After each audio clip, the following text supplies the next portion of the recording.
Hello, today we'll be doing an analysis podcast, so let's get on to it.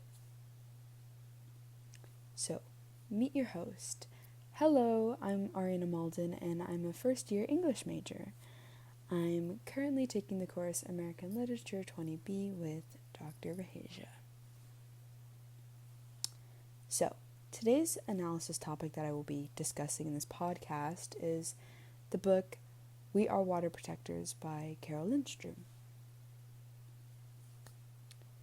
Today's main discussion points that I've gathered is an overview of what water protectors represent, because I feel that has such a deeper meaning, and especially it is in the title as well, but I feel that it has such a deeper meaning, and I kind of want to go into that further and explain my thoughts, but that's my current discussion for that.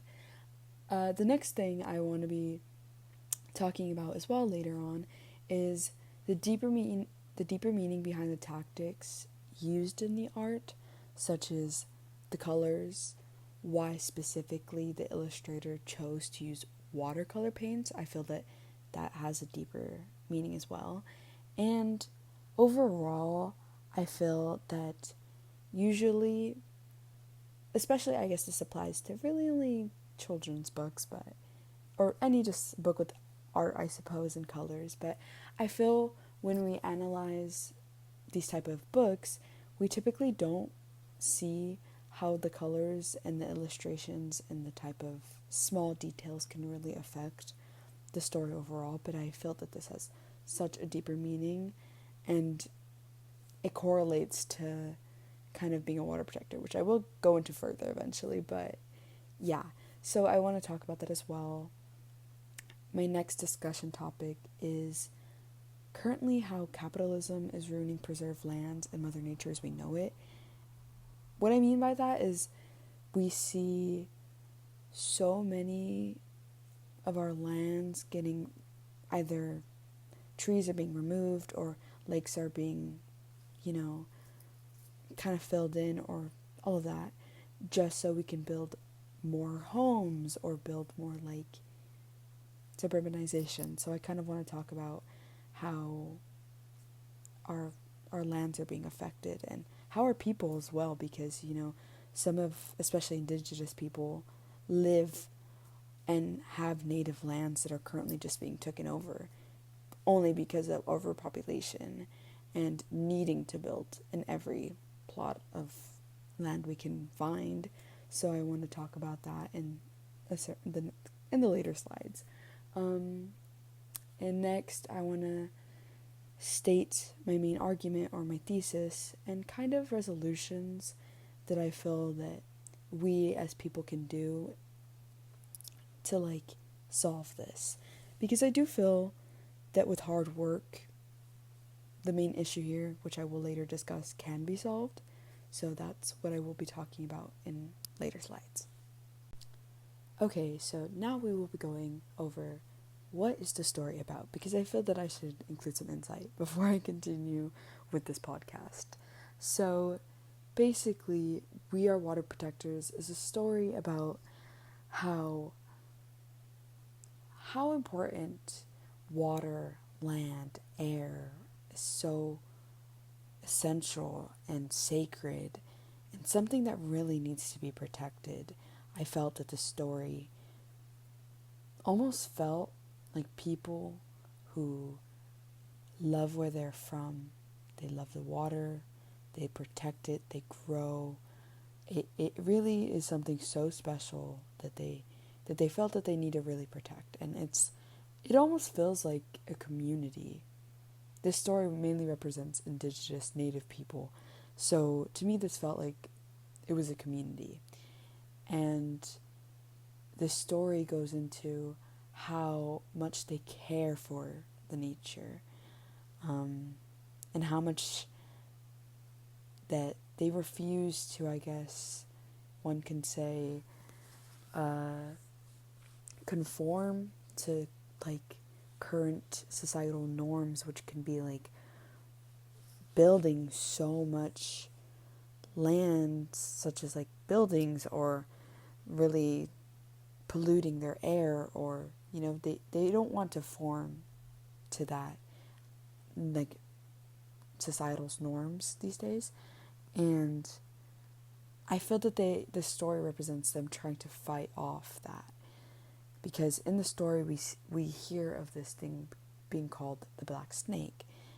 To me, the Black Snake felt like, I guess, societal norms, or could represent capitalism, but they're trying to fight that off. And a main quote that I've gathered from the book is, "We stand with our songs and our drums, we are still here." And I think that shows the dedication to keeping such a sacred land and not having it being corrupted. So, yeah. And it also is a story about coming together with your community and really building a union to protect something so special. And it talks about how being a water protector is kind of to just someone who wants to protect our ecosystem and really protect everything sacred, and also standing up for what we believe in, or standing up for those who can't. And it really represents speaking how we feel and not getting stepped over, and really protesting. I feel that the end of this book mainly showed the union that happened with this book. But yeah, that's currently what I've gathered that the story is mainly about. Okay, going on to one of my main discussion topics, which is what water protectors represents. I feel that water protectors represent activists. To me, to be a water protector is to be an activist. And we see this because at the end of the book, there is a section that is called the Water Protector Agreement or Contract. That basically means that you, by reading this book, basically you have knowledge and you are signing to become a water protector, which is essentially an activist. And I say this because water can represent so many things besides just water. It's also, in symbolism, it represents kind of the world. So that's why I feel that these water protectors are activists and not just people who are protecting water, because you have to think beyond the word water. So really, I really do think that it represents activists. And I believe the title, "We Are Water Protectors," really wants to emphasize overall that we are just protectors of our ecosystem in the world as we know it. So that's kind of what I gathered that this water protector title means, or to be a water protector, that's what that means. Yeah. Next slide. So the artwork. So we're going to talk about the artwork. Throughout this book, we see such a delicate artwork, and it's really so light and airy, I feel, when you look at it. The colors as well are, I feel, really essential to the meaning of the book.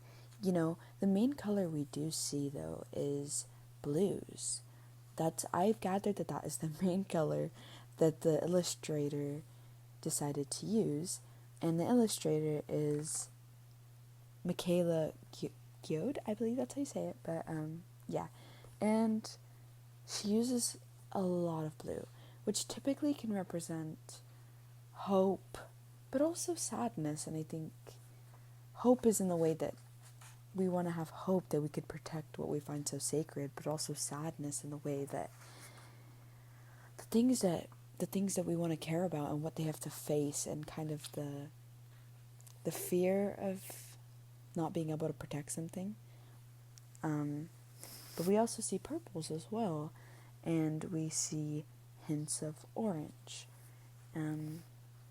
which also, once again, I feel represents kind of the tone that Michaela, the illustrator, or Michaela Goad, is trying to show the readers, I see that by her choosing watercolors, I think that just represents how delicate being an activist is, or even just having hope and wanting to protect something. When you want to protect something, we want to be as gentle as possible, and I believe with the choice of using watercolors, it really shows the symbolism of wanting to be gentle and be really light and airy when coming to fighting for what we believe in, without also being too harsh. Like if she would have chosen to use acrylic paint, which is a much harsher paint, which I think that would have gave more of a stronger tone throughout the book. But instead, we have a light and airy feel. When we read this book, we feel almost like hopeful, and hopeful in the way that maybe we can protect things if we really put our mind to it, and if we really come together as a union, instead of being negative, which can show harsher tones, which could be harsher colors. And I believe that's why so many of these colors are on the lighter scale rather than reds or dark oranges or dark greens. Instead, we see lighter colors. So I believe that's kind of what the artwork represents. Our next slide, we'll be talking about how corrupted capitalism affects this story specifically. My main 3 topics throughout the slide will be the fact that in this story we hear mention of the black snake, and I believe this represents capitalism, and I will go into that further. Next, we have capitalist companies are trying to overthrow native and sacred lands for their selfish reasons. And lastly, we have spreading the agenda that as life goes on, so must we by adapting to modern society. To begin, through the middle part of the story, we are introduced with the line, "Many people talk of the black snake that will destroy the land." And the lines that follow after that are, "Spoil the water, poison plants and animals, wreck everything in its path." To me, this was hints of the black snake representing the native community, explaining how mass-produced companies and wealthy people are trying to wipe out their precious land and wipe it out with modern-day norms for better use of the land. I say this because usually, due to overpopulation that we are seeing with our world today, so many plots of lands are just being taken up by things. So I believe that when this is mentioned, and specifically that it will destroy their land and will wreck everything in its path, that it basically means that for so long they've tried to fight off these companies who are really trying to buy their land or make use of it in not great ways, especially if these are people who want to protect sacred lands. I believe these are offers that mass-produced companies are trying to give and trying to bug them so much to kick them almost out of their home to just build whatever they please. And and then they're unmindful of how it affects their community, wildlife, and etc. To them, they're selfish. These companies, they don't really see how it affects people. They see it as the bigger picture. They see it as this only houses maybe max 1,000 people, but if you let us take over, we can max house 10,000 people. So they see it as almost a cash grab. They see that if it affects a little bit, it doesn't matter because what we want to do is going to affect such a bigger picture, and they almost don't even care. And I think that shows such a selfish reason, and I believe that's why when we really look at this page in the book, it's shown with red and black, and throughout the book we hardly see that color. You see it so little, but this page really emphasizes sharp colors. And as I've talked about before, throughout this book we see mainly watercolors, and we see colors that are so airy and so light, but really you could feel how the energy shifts when you see this picture. And I believe that's because what they have in their land is such an airy, homey feel, But then we have mass-produced capitalist companies coming in, trying to overthrow and ruin that light and airiness, and just to suburbanize it and trying to ruin the home feel of it, and just throw in so many new things that really don't bring that much of a positive effect, if anything, such a negative effect.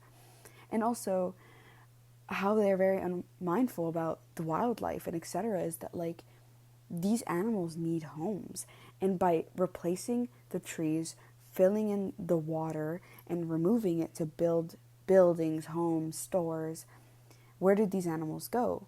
And as well as they see it as these animals could be used to also capitalize also off of, to sell in markets, to use for selfish reasons, instead of just letting these animals just live on their own and live freely. And I believe that's why these people are so keen on keeping their sacred native land, because they want to really protect everything in it, not just themselves, but the little organisms are people who can't even speak for themselves. Yeah, and in modern day, we are seeing how negatively capitalism is ruining life as we know it, such as stating in the blog The Express Tribune. Capitalism prioritizes economic growth and profit over environmental and social concerns, leading to unsustainable practices such as overconsumption, the use of fossil fuels, and destruction of natural habitats. So, as stated in this blog, it really explains how negative capitalism is really affecting our ecosystem. And I feel that this is just often not talked about nearly enough. And I'm very glad that in this story, it is targeted for younger children, this book, but I feel that anybody can learn off of it, because I feel some people might not realize how harsh capitalism could be. They see it in a narrow spectrum, but I feel like it's such a broader spectrum that could be talked about, and that it really affects everybody, and it affects these people who don't think that it's even a bad thing. Because the more we're ruining our nature and our lands and our water, and having fossil fuels really taking over our air, such as pollution and everything, people don't see how in the long term that really affects us. Because in 30 or 40 years from now, we'll have less trees. Our waters will be in drought due to using an overconsumption amount. So it's really going to affect us. And I feel that these mass-produced companies really don't see that. And I feel that that's how corrupted capitalism is really affecting life as we know it, as well as We Are Water Protectors, the book itself. As I stated in my slide about the fact that I feel that these companies, or just politicians, or anybody really that has higher power or wealth and also wants to expand that wealth, I feel, like I said, they're spreading the agenda that as life goes on, so must we. We hear that so often, because so many people, just like I am, and also I feel like Carol Lindstrom, are very infuriated by the fact that we're being told that we just must adapt, that it is okay what they're doing, because we must adapt with life and that we must move on. But I feel that that's just a way of them trying to justify their actions and justify what they're doing is a good thing and not a bad thing. So I feel that with this book, it really shows that no, you can't do that. We're not here, and we're not going to stand for that. And I feel that it's really important how we're standing up for ourselves. And I feel that it's super important that we protest, because we can't let this go on.